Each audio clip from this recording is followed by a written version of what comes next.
میری ہر بات کے آخر میں اگر بات سمجھ میں آئے تو اللہ اللہ کی سزائیں بلند ہونی چاہیے، پتہ چلنا چاہیے یہاں پہ جب اللہ رب العالمین کے بنائے ہوئے پیدا کیے ہوئے محمد کے عاشق بیٹھے ہوئے ہیں، آپ ذرا مجھے بتائیے گا یہ آنکھوں کا جہان بنانے والا کون ہے؟ کون ہے؟ یہ آنکھوں میں قوت سماعت ڈالنے والا کون ہے؟ ہاتھوں میں پکڑ دینے والا کون ہے؟ دل کو بہکانے والا کون ہے؟ پاؤں میں پابند کھوانے والا کون ہے؟ اللہ یہ زمین و زمان کو بنانے والا، کونوں مکان کو بنانے والا، بر و بحر کو بنانے والا، شب و سحر کو بنانے والا، شجر و حجر کو بنانے والا، آسمانوں کو ستاروں سے سجانے والا، روح زمین کو پانی پہ بچھانے والا، روح زمین پر میٹھے لگا کر اس زمین کو ٹہرانے والا کون ہے؟ میرے بھائی واجب الحترام معزز سامعین، مختصر وقت میں صرف 3 باتیں آپ احباب کی توجہ کی نظر کر کے اجازت چاہوں گا، اور وہ 3 باتیں کون سی ہیں؟ نمبر 1، قرآن کریم پر ایمان کیسا ہونا چاہیے؟ نمبر 2، آج کا یہ مسلمان تمام سہولیات کے ہوتے ہوئے غالب کیوں نہیں؟ مغلوب ہونے کی وجوہات کیا ہیں؟ نمبر 3، اصحاب رسول کی عزت کا سبب اور باعث کیا چیز تھی؟ یہ 3 چیزیں مختصر عرض کروں گا۔ اللہ رب العالمین سے دعا ہے کہ اللہ تعالیٰ مجھے حق صرف کہنے کی، جملہ سامعین کو سننے کی، دل و جان سے تسلیم کرنے کی توفیق عطا فرمائے۔ آج ہم میں سے ہر انسان قرآن پر ایمان رکھتا ہے، آج ہم میں سے ہر انسان قرآن کو مانتا ہے، جانتا ہے، پڑھتا ہے، سینے سے لگاتا ہے، لیکن آج کا نوجوان، آج کا مسلمان قرآن کو پڑھتا تو ہے لیکن عمل نہ ہونے کے برابر ہے، اور اگر عمل کسی چیز پر کرتا ہوا نظر بھی آتا ہے تو یہ عمل صرف اس بات پہ کرتا ہے جس بات میں سہولت نظر آ جائے، جو کام آسان نظر آ جائے، جس کام میں تکلیف اٹھانی نہ پڑے، یہ قرآن پر عمل کرتا ہے لیکن صرف انہی باتوں پہ کرتا ہے جن پر دل مانے، انہی باتوں پر عمل کرتا ہے جن کو دماغ تسلیم کر لے، عمل انہی باتوں پہ کرتا ہے جن میں یہ سمجھتا ہے عمل کرنے میں تکلیف کوئی نہیں،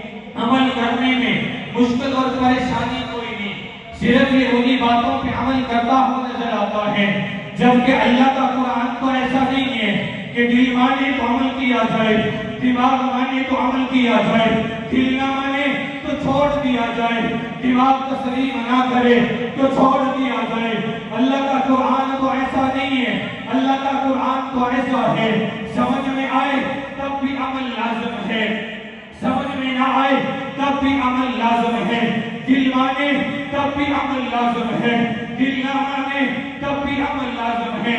آپ میں سے کوئی بھی بندہ اٹھ کے یہ سوال کر سکتا ہے کہ مولانا کیا کہہ دیا، یہ بات تو ہم نہیں کہتے، آئیے نا میں چند مثالوں سے اس بات کی وضاحت کر دیتا ہوں کہ ہماری عقل کچھ باتوں کو مانتی نہیں ہے، دل مانتا نہیں ہے، لیکن اللہ کا یہ کلام ہے، قرآن ہے، آیات ہے، بتاتی ہوئی نظر آتی ہے کہ یہ برحق اور سچ ہے۔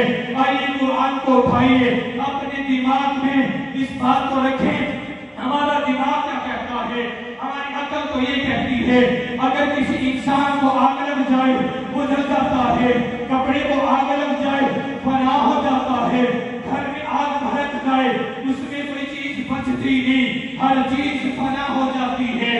ہماری عقل کا یہ کہنا ہے آگ جس چیز کو اپنی لپیٹ میں لے لے اس چیز کا ختم ہونا تو برحق ہے۔ ہماری عقل کا کہنا تو یہ ہے جس علاقے کو آگ اپنی لپیٹ میں لے لے اس چیز کو ختم کر دیا کرتی ہے، لیکن اللہ کے قرآن کا کیا کہنا ہے؟ اٹھائیے نا قرآن کو، قرآن اس کے برعکس بتاتا ہوا نظر آتا ہے۔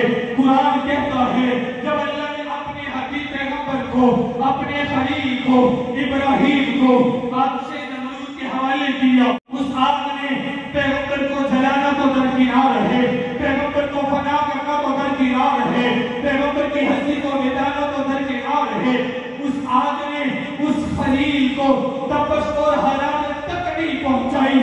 آئیے دوسری مثال سے بھی سمجھے، ہماری عقل کا کہنا تو یہ ہے، دل کا ماننا تو یہ ہے، جو چیز چھری کے نیچے آ جائے وہ ٹکڑوں میں پھٹ جایا کرتی ہے، وہ چیز ختم ہو جایا کرتی ہے۔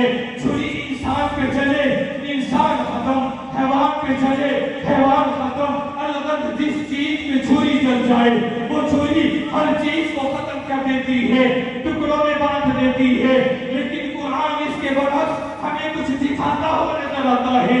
قرآن کہتا ہے اللہ رب العالمین نے اپنے خلیل پیغمبر کے بیٹے کو چھری کے نیچے بھی لایا ہے، باپ نے چھری کو تیز بھی کیا، چھری کو چلایا بھی ہے، طاقت بھی لگائی، زور بھی لگایا، پاور بھی لگائی، لیکن اس چھری نے اسماعیل کی گردن کو کاٹنا تو درکنار ہے، ابراہیم کے بیٹے کو زخمی کرنا تو درکنار ہے، اس چھری نے اپنے اس خلیل کے بیٹے کو ایک خراش تک نہیں آنے دی۔ نعرہ تکبیر، نعرہ تکبیر، تاج و تخت میں نور، تاج و تخت میں نور، عظمت صحابہ، عظمت صحابہ، مقام صحابہ، ہر صحابی نبی، جنتی جنتی، ہر صحابی نبی، نعرہ تکبیر۔ تشریف رکھیں، ہوا بیٹھ جائیں، بیٹھ جائیں۔ عظمت نے یہ کیا کہ عقل تو یہ کہتی ہے چھری کا کام کاٹ دینا، ٹکڑوں میں بانٹ دینا، سانسوں کو بکھیر دینا، جدا کر دینا، علیحدہ کر دینا، لیکن اللہ کا قرآن کیا کہتا ہے کہ ابراہیم کا بیٹا جب چھری کے تلے آ گیا، جب اس کے ٹکڑے کرنے کے لیے، ذبح کرنے کے لیے، گردن کو جدا کرنے کے لیے، اللہ کی رضا کے لیے قربان کرنے کے لیے باپ نے چھری کو چلایا ہے، اس چھری نے بیٹے کی گردن کو جدا نہیں کیا، زخمی نہیں کیا، یہاں تک کہ اس چھری نے ایک خراش تک نہیں آنے دی۔ قرآن کا کہتا ہے، قرآن یہ کہتا ہے کہ اگر کسی پتھر کے اوپر ایک عصا کو مارا جائے، لکڑی کو مارا جائے تو اس کے کیا حالات ہوتے ہیں، ہماری عقل کے برعکس ہے۔ انسانی عقل کا کہنا یہ ہے کہ اگر عصا کو پہاڑ پر مار دیا جائے، لکڑی کو پہاڑ پر مار دیا جائے، اس لکڑی کے ٹکڑے کو ہو جائیں گے، پہاڑ ریزہ ریزہ نہیں ہوگا، یہ لکڑی تو ٹوٹ جائے گی، یہ پہاڑ ٹکڑے نہیں ہوگا۔ لیکن اللہ کا قرآن اس کے برعکس بتاتا ہوا نظر آیا۔ قرآن نے بتایا جب موسیٰ کا عصا پہاڑ پہ لگا ہے، پتھر پہ لگا ہے، موسیٰ کا عصا ٹوٹا نہیں ہے، پہاڑ ریزے ریزے ہو گیا، صرف ریزے ریزے نہیں ہوا، اس میں سے اللہ نے 12 چشمے پانی کے جاری کر دیے۔ اللہ چاہیے کہ اگر کسی بات کو عقل مانے تب بھی ماننا ہے، قرآن کی کسی آیت کو دماغ سمجھے تب بھی ماننا ہے، دل مانے تب بھی ماننا ہے، دل نہ مانے تب بھی ماننا ہے، عقل میں آئے تب بھی ماننا ہے، عقل میں نہ آئے تب بھی ماننا ہے۔ یہ سیدھا یہ ماننا چاہے تب بھی مانے، نہ ماننا چاہے تب بھی مانے، کیونکہ قرآن کی ہر آیت پر، ہر انسان کی زبان پر یہی صدا ہونی چاہیے کہ اللہ جو تو نے فرمایا ہے آمنا و صدقنا۔ قرآن کی ہر آیت پہ ایمان لے کے آنا ہے۔ دوسری بات، آج مسلمان ہر چیز کے ہوتے ہوئے پھر بھی مغلوب کیوں، غالب کیوں نہیں ہوتا؟ آج ہر چیز کے ہوتے ہوئے یہ مسلمان غالب کیوں نہیں آتا؟ کیوں مغلوب پڑا ہوا ہے؟ جبکہ اللہ کا قرآن کیا کہتا ہے؟ اللہ کا قرآن سورہ فتح کے اندر کیا بتاتا ہے؟ هو الذي ارسل رسوله بالهدى ودين الحق ليظهره على الدين كله۔ اللہ کا بھیجا ہوا دین، یہ اسلام، یہ شریعت، یہ محمد، یہ نبوت، یہ ساری کی ساری شریعت کو مغلوب کرنے نہیں، غالب ہونے کے لیے بھیجا گیا۔ پھر یہ مسلمان جو اس نبی کو مانے جو غالب ہونے کو آیا، یہ مسلمان اس پیغمبر کو مانے جو غالب ہونے کو آیا، جسے زمانہ مغلوب کر نہیں سکتا، پھر یہ انسان اس پر ایمان رکھنے والا، قرآن پہ ایمان رکھنے والا، نبی پہ ایمان